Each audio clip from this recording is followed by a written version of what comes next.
We are exploring the brilliant mind of Alexander Ain, a player whose games are filled with bold sacrifice, relentless pressure, and razor-sharp calculation. In this episode, we are going to break down one of his most instructive attacking games move by move. You will not only see how Alexander dismantled his opponent but also learn the deeper concepts that guide his decision from opening idea to middle game plans and finishing tactics. Are in 64 squares. The Alexander Ain way. Alexander begins with e4. Black responds with e5 and the game swiftly transitions into the classical Ruy Lopez. When Black challenged the bishop with a6, Alexander claimed retreat to a4, keeping the pressure alive. Development unfolded with knight f6 and without hesitation, white castle kingside. It's only move number 5, yet Alexander has already secured his king and laid the foundation for a powerful initiative. In this game, however, Black chose a more solid, flexible approach. The Russian champion Alexander Alexender, known for his attacking mindset, first ensured a strong central foundation. White plays c3, preparing to strike with d4 and take full control of center. Now if Black plays knight cross e4, White replies with d5, opening up the center. The e-file becomes dangerous and the king remains exposed. That's why Black wisely avoid capturing on e4 and instead develop with bishop g4, pinning the knight. In such position, many prefer a slow build-up with d3, transporting into Italian style structure. Sometimes we see often in game by Kasparov, but Alexander has no time for that. He immediately pushed d4, entering dynamic territories. The threat of e cross d5 followed by d5 is now in the air. Black represents with b5, breaking the pin and forcing the bishop to retreat to b3. Again, e4 pawn remains stable. If Black takes it now, both the c6 and e4 knight becomes vulnerable to a simple technical shot like bishop d5, winning a material. So Black chose to safety and develop his with bishop e7. With his king side pieces developed and castle, Alexander turned his attention on to the queen side. He plays bishop e3, preparing the complete development. Black castle and White follows with knight b2 d2. Black tries to challenge the bishop with knight a5. In both the Ruy Lopez and Italian game, the light square bishop is key attacking piece, so Alexander preserved it with bishop c2. Black looks to strike in the center with c5 and White claims to play h3, asking the bishop to clarify. Black trades bishop cross f3, queen cross f3. Now White has two bishops and connected rook, a quiet position gain with a long-term impact. Black continues with knight b2 d7, and here many players would jump onto attack but not. He first finished his development with rook a2 d1. The moves show a deep understanding before launching any offensive. Complete your setup. With full control of center, a safety king and all pieces coordinate, Alexander is ready. Black plays queen c7, removing the queen from the x-ray of the e-file, d4, but White must be casual. C cross d4 is a threat, and recapturing with the c3 pawn would leave the bishop on c2 hanging. That's why Alexander plays bishop b1, sidestepping tactics. Black responds with rook d4 and the strategy is set.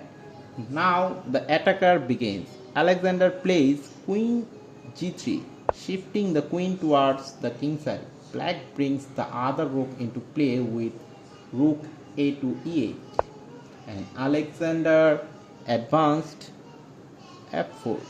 With the knight black to c6, white breaks open the center with f cross e5, d cross e5, followed by d5, kicking the knight to a5. Notice the strategic beauty here. The center is now closed and black has no immediately center play on the queen side. Alexander controls the space and direct his force towards to the king. Next come to the knight f3, reinforcing the king side. Black plays knight c3, eyeing e3, but Alexander ignores it and plays bishop h6, a direct threat to the g7. Black plays g6 and Alexander claims lift to the rook with rook f2.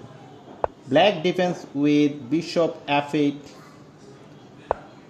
queen e7, pressuring white queens. Alexander counter with knight g5, and when black plays knight d6, white brings in more reinforcement, rook d2 f1. This is the key point. Look at the board. Alexander has every piece almost at the enemy king. The bishop, knight, queen and both rook are ready to strike. Meanwhile, black has no defenders nearby.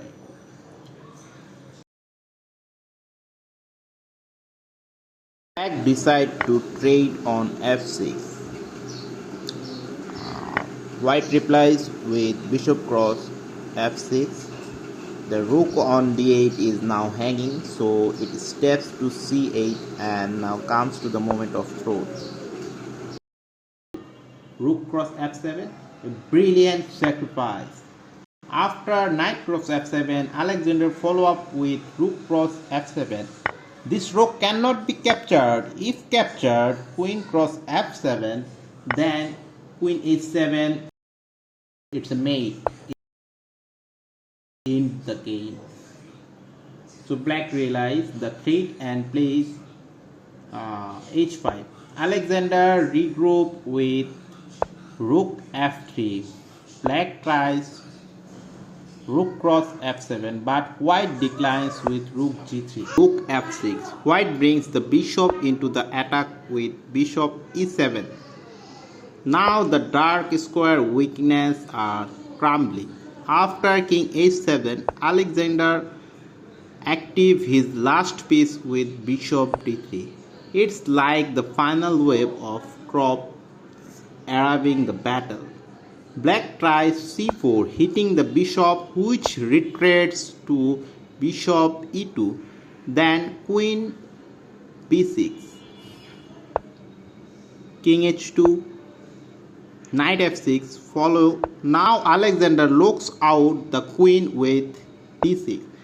Black desperately captured the bishop on e7, rook cross e7, hoping for counter play, but Alexander does not bite.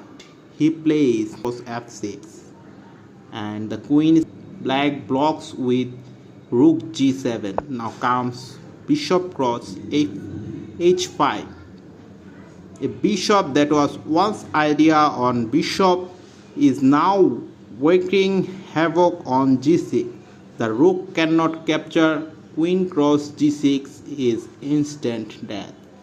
Black plays rook g8 and white claims retreats with queen h4. If the bishop is captured again, it's mate. To try one last defense, black pushes g5, but the response is immediate and crashing. Bishop cross g6, a double check. The king has no choice but to take king cross g6, and Alexander ends it with queen cross g5. If king h7, then queen h5 mate ended. If king f7, then queen e7. It's also a mate. A brilliant instructive attacking by Alexander N. Notice how he built up his position step by step. Wait, waited until all his pieces were in place and only the unleash his assault. A true masterclass in classic attacking play. If you enjoy this analysis, don't forget to like, subscribe and check out the next game, because the best way to improve at chess is learn from the greats.